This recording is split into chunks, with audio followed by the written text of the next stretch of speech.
Welcome back to the Lovin Dubai show. Today's guest is the amazing Lauren O'Connell. It is Breast Cancer Awareness Month and we're welcoming her back to the show. She's an amazing beauty editor, content creator and breast cancer survivor.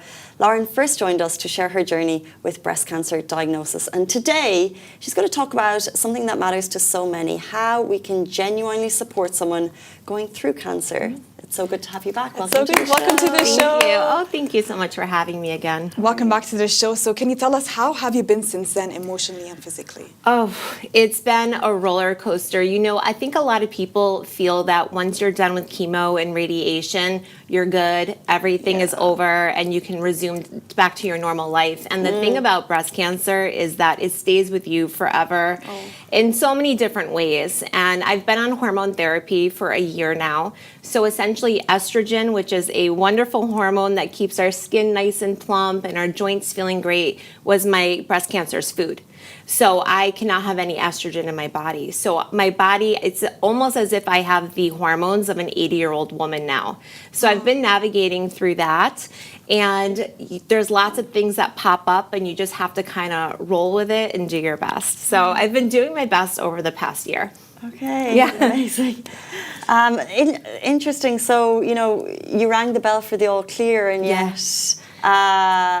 so if you could just explain that to me a little bit more, the breast cancer fed on the hormones, the estrogen. Yeah. So, you know, when we talk about breast cancer awareness, it's good to a point, but I think that there's so much more about breast cancer that people really aren't aware about.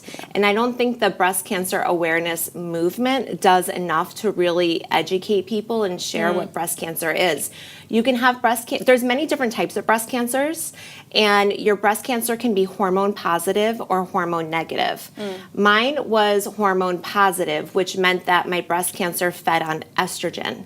So there are so many women walking around that have had breast cancer and they can't have any more estrogen in their system. I'm actually having a hysterectomy in 2 weeks, and that's because the ovaries also produce estrogen, so I can't have any estrogen in my body. And the medication that I'm taking to keep the estrogen, as the hormone therapy, as the hormone blocker, can cause thickening in the uterus and uterine cancer. So I have to have that removed too. So the breast cancer journey is truly a journey. It's not a sprint. It's not, you know, just get through these active treatments and it's over. It goes on and on and on. May God give you the strength. Thank you. Thank you so much for being here while you're going through it. You're 2 weeks away from a surgery. We appreciate it so much. My pleasure. My pleasure. So I know there shouldn't be a timeline, but for how long do you need to keep the tabs on? Is it different for every case? Yes. So, you know, it's kind of like a spectrum in a sense where everybody is a little bit different. Every lady with breast cancer is like a snowflake, and no two snowflakes are the same. So for me, it's 5 years, which is the standard. So I have 4 more years of it. And it has put me into a forced chemical menopause. And I turned 43 yesterday, so I'm young to be in menopause, but at the same time, it is what it is, and I'm alive, and I'm happy, and, you know, I'm grateful to be here. You know, and we're grateful to have you. Thank you. And this will be a small recap on when you first visit us, but can you share with the audience what made you become a voice for breast cancer? What made you want to publicly share a story? It's not an easy thing. Yeah, I wasn't really planning on becoming a voice for breast cancer, but I started a beauty Instagram page years ago, and then I would kind of post a little bit about my life here and there. It took me a long time to really warm up to it and to be comfortable with being authentic. And when I went through breast cancer, I actually went off social media just because I didn't want a lot of people messaging me if I had revealed I was going through these treatments, and I just felt like I needed to conserve my energy. And then afterwards, I came out with it when I finished chemo, and I felt like, okay, the worst part's over. And slowly, I just started talking more and more. This past summer, I think because a year had passed and I was able to really settle into what I had just been through, I just found myself sharing, and I think it's actually been healing me to put this out there. And in doing so, I've had so many women reaching out to me. I mean, from all over the world. My TikTok in particular is just taking off. And I just post a lot about, you know, tiny little tips, hacks, how I was feeling, just very real about it. And at the end of the day, people gravitate towards what's real. And so I've somehow become a voice for breast cancer, which truly is an honor. And I don't think it's something I'm ever going to stop talking about. I think it's so important, and there's so many aspects to the whole concept of breast cancer. And, all of those aspects are valid and they need to be shared. Have you ever had like a specific message or a DM from someone that touched your heart that you can share? Yeah, so there was one lady who had messaged me, and she had gone through breast cancer in 2020 during COVID, and she was back in the US. And one of the things about breast cancer is, I don't know the exact percentage, but the percentage of husbands that divorce their wives while they're going through it is incredibly high.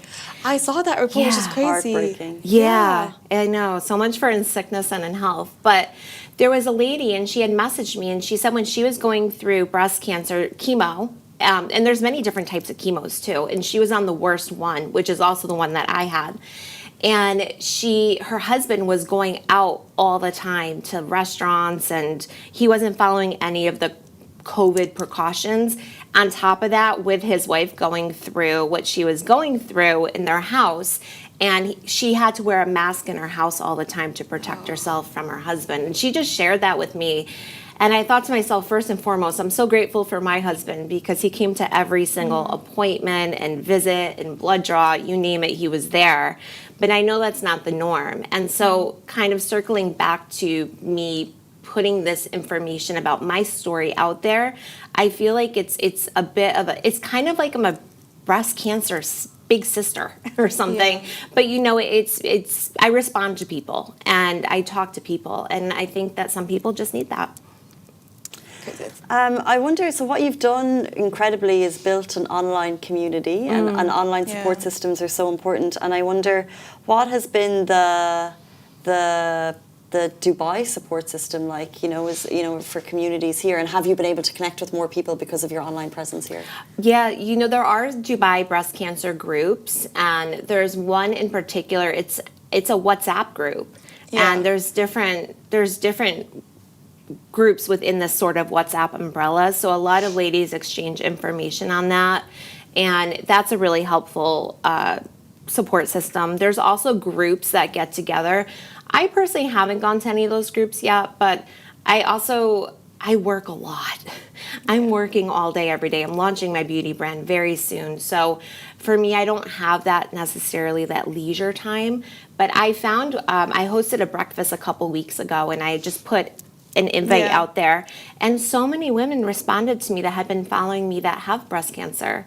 So I was actually just at my breast surgeon's office the other day, and I walked in and I saw one of the ladies that came to my breakfast, and I was like, wow. Nice. So I kind of feel like I'm starting something of my own. Yeah, I can. So sorry to cut in. I think your alarm is going off. I don't want to make sure if it's anything important. No, that's probably my alarm to make sure I'm there. Okay. I'm hearing you. I was just worried it was important. No. Okay, fine. Oh, tell them I'm really sorry. No worries. That's life. So as soon as someone hears the news of being diagnosed with cancer and you share it with your family and stuff, what kind of support means the most to that person? Just communication. Honestly, it's free. It's the best support. It's texting someone and saying, hey, I'm thinking of you. And you don't even have to go into how are you or whatever. Just I'm thinking of you. I think a lot of people when someone is diagnosed with cancer, it makes you think a lot about yourself and your life. Yeah. Kind of like if someone gets engaged or is having a baby, and you just, you always relate everything back to you. True. And so I think cancer scares people. And a lot of people, when they find out you have breast cancer, or probably any type of cancer, they just don't really know what to say or how to say it. They start thinking, oh my gosh, what if this happened to me? And then to protect themselves, they want to create a distance between, them and you. Did you find that? Yeah. Yeah, wow, I did. I was really shocked because when I was diagnosed, I found some people in my life just stepped up and they supported me so incredibly well. And it made me think to myself, would I have done that for them? Like, what would I have been like? Yeah. And then other people I expected to, check up on me and to kind of care. I really didn't hear from them. And I was like, what is going on? It's a weird thing. It's kind of like when, how they say everyone processes death differently and handles grief differently. It's sort of the same I found with breast cancer. People react differently, and you really can't you can't foresee. Like it's always a surprise, and everyone I've talked to has the same story.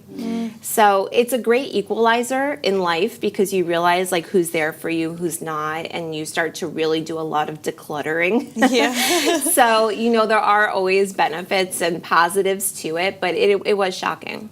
And are there any kind of don'ts, as we become more aware of certain things, and there's language that we should avoid, or are there certain things that just kind of maybe get your goat in terms of how people speak to you? Or Yeah, so one of the things that I found, which really I just couldn't believe people did this, but when they found out I had breast cancer, they say to me, "Oh my gosh, I know someone that had it and they died." And and they would whisper it to me as if like I was I not supposed to hear it or what? But people did that all the time. I know someone that had it and she died. Why would you say that? I know, and I would sit there and I was like, I'm really sorry to hear that in the beginning. And then this is why I didn't tell people when I was first diagnosed. This is why I waited till after I was done with the chemo, because I knew that there was just going to be way too much for me to have to think about, and I was in such a vulnerable state. But yeah, I heard it from good friends, I heard it from family members, I heard it from random people, and they're trying to share with you like a commonality of, okay, I kind of get this, but they just go off in the complete wrong direction. Wow. So yeah. How could you say that to someone? Because people don't think. You need to give them strength. You'll say, you need to be tough, you need to be strong, There are a lot of good cases. Yeah. It's crazy. Or you could just say, you know what, I'm thinking of you, and I love you, I care about you, I'm thinking of you every single day. That's what you should say, because then it's positive. It doesn't feel like there's an end point to anything, and it's just what the person needs to hear. They want to hear that they're loved, and they're when you go through breast cancer, you're at home a lot. You can't really go out much. You have the immunity of a newborn baby. You also feel terrible. I'm sorry, I have a little hair that's just like, but you feel terrible. Like you're sick because you're going through the chemo. So the world is going by, and you're just at home. And so nothing changes really day to day, which is wonderful in a way. And I really leaned into that while I was going through it, and I loved it. It was the JOMO, but life is going by, and so to know that someone is still going by on their day and doing things, but they say, "Hey, I'm thinking of you and I love you." That's more than enough. There doesn't need to be grand gestures of lots of flowers, although it's nice, or gifts or whatever, but it's just a hey, I'm thinking of you. What about going through chemo specifically? Are there any practical tips or things that people did for you at that point that I think people could learn from? So more than, hey, how are you? Is there anything that you would really appreciate at that time? Well, first and foremost, remembering the days that they have chemo. So usually it's either every 2 weeks. I was every 2 weeks for the first 2 months, and then I was every week for 3 or 4 months. And people just remembering it was a chemo day was awesome. And like, hey, good luck today. That's it. It's free. It takes 2 seconds to text that, and it makes a big difference. One of my girlfriends made me a chemo basket, and it had this big soft blanket in it, nice like soft fuzzy socks, and tons of fun little things. And it was just so thoughtful and so nice. And also people coming to visit me during chemo. I had so many friends come over and get in bed with me and just, watch something on Netflix, and we just hung out, and that was really nice too. So I felt very fortunate because I felt like I had an amazing support system. Not everyone has that. But even if you're the person that's going through it is in another country, just put a little reminder in your calendar of what days they have chemo and send them a message in the morning. What about people that have full-time jobs maybe? How can workplaces, communities help them or support them? Well, I mean, I feel like they support them by letting them probably only work as much as they can, continuing to pay them their full salary and letting them be at home. That would be the best case scenario. I know of women that have worked throughout all of chemo and they've gone to the office, and I give them so much credit because that's something I couldn't have done. Yeah. Speaking where you are now, I just wonder if anyone is watching and maybe they've had kind of a recent diagnosis. Would you have any message you'd like to share with them? Yeah, so I would say that there's so much more life to live after diagnosis. It's not the end. It's a beautiful new beginning. And I chose to look at my breast cancer journey as an adventure. And it wasn't an adventure I necessarily signed up for, but I found myself on it, and I said to myself, I'm going to make the best of this. It's kind of like if you have to climb, all of a sudden you find yourself climbing this huge mountain, and along the way you can stop and admire like the foliage or the flowers, or you see like nice things, and you just take in that whole experience. Or you could walk up that mountain thinking, I hate walking up this mountain. This mountain's terrible. And so it really comes down to perspective, mindset. So you're going through it no matter what. Why not just try to find all the beautiful moments in it? And how can people give meaningful support during the Breast Cancer Awareness Month, beyond just wearing pink? Beyond the pink, Yeah, this is something, I actually put a carousel on Instagram that went viral on this, and I think I titled it No Pink Ribbons, the pink ribbon doesn't always mean the same, something like that. And I've seen a lot of performative marketing. So much. Yeah, so much, The emails that we get are just shocking. I got an email from a PR, and it said from Pinktober to Movember, which is Movember is for male cancer or something. And I just thought, oh my gosh, this is so heartless. And she's sending this to someone that went through breast cancer and is going through so much on a daily basis. And I mean, obviously she wasn't thinking, but that's the problem. She wasn't thinking. And, I've seen so many businesses saying, oh, we're selling pink balloons this month and pink cupcakes and all this stuff. And is any of that money going to research? Is any of that money assisting women with breast cancer? Are they giving their employees who have breast cancer the necessary support? Are they giving their, what type of healthcare are they giving their employees? It goes on and on and on. And last year when I just came out of chemo and radiation, I thought, oh, this is so nice that there's like a whole month dedicated to this and all these people are doing all these things. This year, a year later, I'm annoyed. I am annoyed. Breast cancer should be year round, first of all. It shouldn't just be, it shouldn't just be October. Because 1 in 8 women get breast cancer. Wow. That is a huge number. And it's not just an old lady's disease. When I go to the hospital and the clinics, because I'm always going for follow-up appointments, there's lots of women in their 30s. There's women in their 20s. It's, and I mean, I was the healthiest person before I got diagnosed. But going back to the pink awareness, I just feel that the energy behind it, the intentions behind it are to sell their products or, get people at their businesses, and it's all wrong. I've been asked to speak at so many different events this month, and it's like they just want to, the HR just wants to check off, okay, we did something for pink awareness, now let's move on. And there's just no emotion, there's no heart behind it, and I say no all the time. And I even just the other day, I was on a call with this PR team. They wanted me to do this campaign with this business in Dubai, and they had ChatGPT'd the script, because I was originally told it's, we just need you to make a reel. Then it turned into, now I'm acting, which I've never acted before, but sure, I'll give it a try.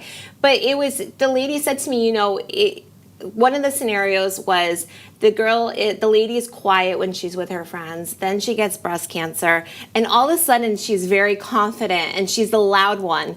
And she said to me, you just get over this roadblock and then you're there. And I said, wait, first of all, and I went on a 15-minute rant, and good for you. I got ghosted, but I was like, this is crazy. And I thought, by me schooling these ladies on this, like, this is the work. This is the breast cancer, awareness work, because they had no idea. They were clueless.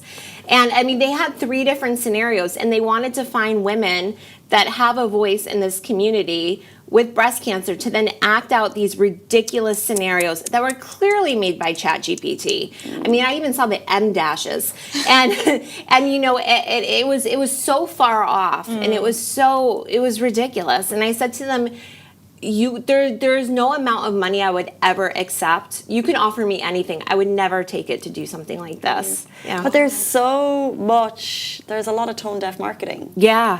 And so it has become, as you said, it's nearly commercial. They're using They're using the cause to drive footfall, and I wonder, how can we change that? I think it's by people like me speaking up and complaining about it and just, going off. Because otherwise, if breast cancer is not a part of your daily life, if you don't have someone that's very close to you with breast cancer, you're just not going to be thinking about this stuff. I'm sure your calendar right now is packed with things today, like almost every hour. We don't have time to just sit around and think, okay, what does breast cancer awareness truly mean? So you need loudmouths like me that's going to be on your phone looking at you and saying, hey, hold on, let's talk about this. Right. And so, this is something that I want to do, at least for the foreseeable future. Also, breast cancer treatments are incredibly expensive. And when I was going through my treatments, I was very lucky. My husband's insurance paid everything. But I met a woman a few weeks ago. She actually came to my breast cancer breakfast, and she said to me, one of the medications I'm on is 26,000 dirhams a month. And this lady she probably makes that in 7 or 8 months. And so she relies on charities to pay for her medications. And I just feel that no woman going through this should ever have to feel like they don't even know if they can afford the treatments. I've heard of a lady right now, she's trying to save up money for a biopsy because she found a lump.